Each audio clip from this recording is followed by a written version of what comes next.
nuevo Código Procesal Penal Federal, que fue aprobado en diciembre del año pasado por el Congreso y que introduce modificaciones a la norma sancionada en 2014, se publicó este viernes en el Boletín Oficial. El compendio incorpora leyes sancionadas por el Parlamento en los últimos 2 años, tales como la de flagrancia, de ejecución de la pena privativa de la libertad, de responsabilidad penal empresaria, de técnicas especiales de investigación y la del arrepentido.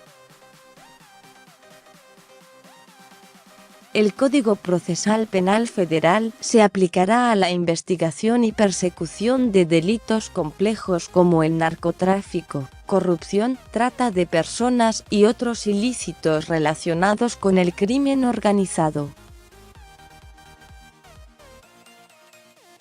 Esta reforma instaura el sistema acusatorio en el que cobra relevancia la actuación del fiscal, quien es el encargado de conducir la investigación. Esta iniciativa permitirá que los procesos sean más rápidos, sencillos y ágiles. En diálogo con Infobae, el jefe de gabinete del Ministerio de Justicia de la Nación, Martín Casares, destacó los aspectos más relevantes del nuevo Código Procesal Penal Federal. En el código aprobado en el 2014 había algunas previsiones que hubieran evitado que suceda todo lo que está sucediendo. En uno de los artículos tenías la prohibición expresa de la cosa juzgada y rita. Eso se eliminó. Es decir, debe ser posible abrir una causa cuando realmente uno puede acreditar que no hicieron nada, que no se produjeron pruebas, explicó. Otro de los aspectos que señaló Casares es la eliminación de la prohibición de utilizar la información brindada en los acuerdos entre imputados y fiscales, lo que, en la práctica, anulaba la figura del arrepentido.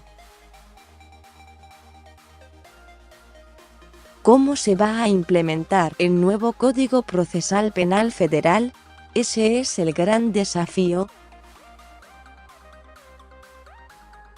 Hay una comisión en el Congreso integrada por diputados y senadores de todos los espacios políticos que ya ha expresado la voluntad de empezar, como se ha hecho en otros países, de a poco.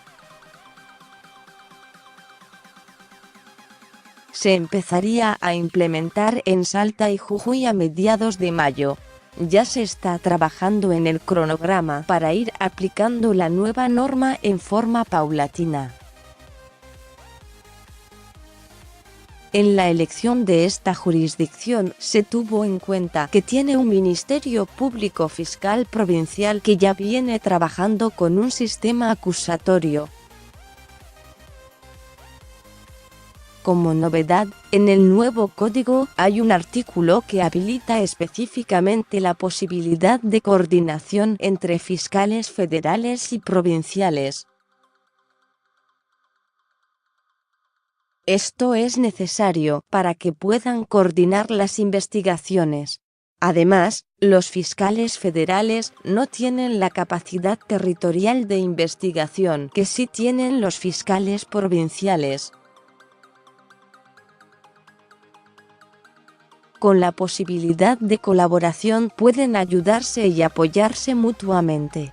Desde el Ministerio de Justicia hacemos un aporte importante de financiamiento a los laboratorios científicos de los fiscales de las provincias, y ahora están por firmarse convenios para que también los pueden usar también los fiscales federales en las investigaciones. El nuevo código incorpora nuevas técnicas de investigación criminal. Se está capacitando a los operadores judiciales. Nosotros venimos brindando capacitaciones en varias provincias, tanto a jueces y fiscales, tanto en litigación como en investigación. Además, una vez que esto comience a implementarse, se va a ir mejorando. Hasta ahora hemos dictado capacitaciones en Salta y en Jujuy a empleados, funcionarios, jueces y fiscales, tanto nosotros como también el Consejo de la Magistratura. La Defensoría General ha hecho lo propio con los defensores y los secretarios letrados de las defensorías. En tema de capacitación, en líneas generales estamos bien. ¿Qué impacto en cuanto a la eficacia de la investigación criminal puede tener la incorporación al Código de la Ley del Arrepentido luego de que se viene aplicando en algunas causas? Yo creo que va a ser muy fructífero. De a poco el sistema se empieza a direccionar para ese lado. Es el fiscal el que se sienta con el imputado, lo escucha, habla, evalúa, negocia y toma la decisión de pedirle la homologación de ese acuerdo al juez. Otra de esas leyes, no con impacto en crimen organizado, pero sí en darle más poder a los fiscales y en oralizar y agilizar los procesos, es la de flagrancia. El nuevo Código Procesal Penal Federal establece criterios objetivos que debe tener en cuenta el juez al momento de dictar una prisión preventiva o de conceder una excarcelación. Sí, se trata de dar pautas objetivas para tratar de limitar un poco más la discrecionalidad de los jueces. O sea, el juez tiene que saber qué es peligro de fuga, bajo qué condiciones, o cuando estamos frente a entorpecimiento o no de la investigación. Acá eso está. ¿Hay algún acuerdo entre las distintas fuerzas políticas para que la aplicación del código sea una política de Estado y no se cambie con los sucesivos gobiernos?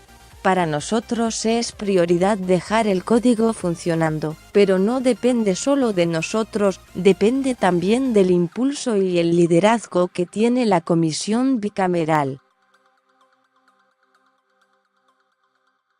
Nosotros vamos a poner todo lo que esté a nuestro alcance, porque esto es prioridad para el ministro Germán Garabano. Y vamos a acompañar fuertemente al Consejo de la Magistratura, al Procurador General y a la Defensora General. Fuimos dando pasos. Hoy tenemos el código nuevo, empieza a funcionar. ¿Y qué va demostrando esto? Que lo que venimos haciendo es fortalecer el sistema acusatorio, mejorando un código.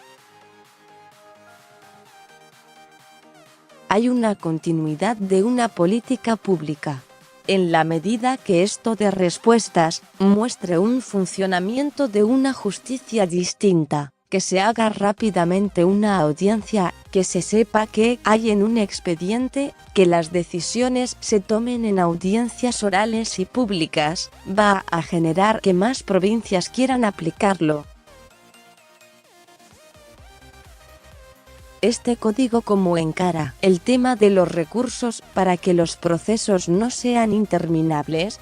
En principio, por el propio cambio de sistema, deberían dejar de existir las causas de 14 años que terminan prescribiendo, porque el sistema, además de que es más ágil, tiene establecidos tiempos máximos de investigaciones, lo que se llama investigaciones penales preparatorias y demás.